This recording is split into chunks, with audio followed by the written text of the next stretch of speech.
Ürək bir dəfə sevir.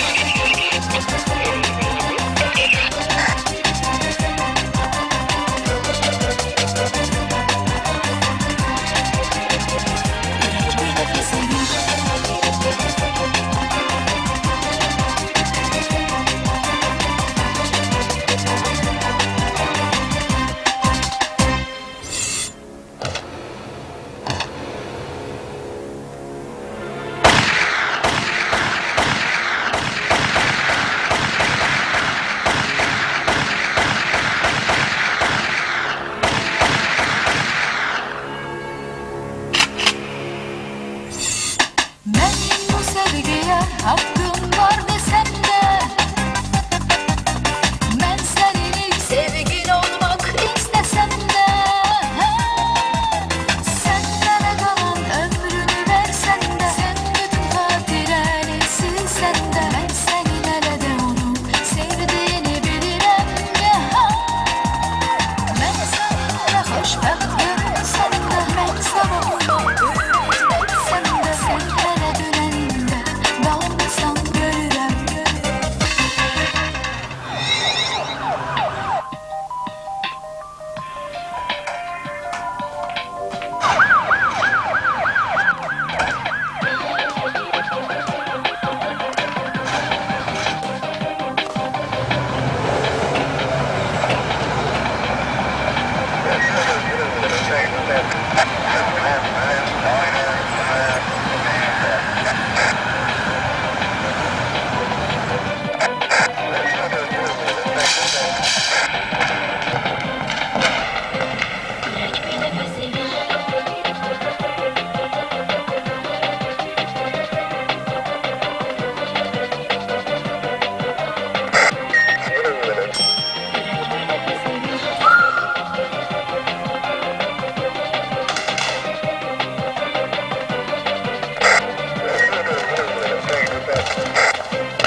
Kimisi hak, kimine hak, bunu kim bilir?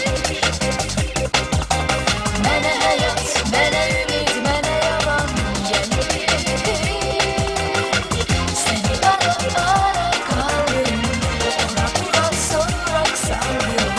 Ürəyim ol özgənin bir deyil. Səni ara qaldım, şübhələrlə cürmür saldım. Səndə günah yox.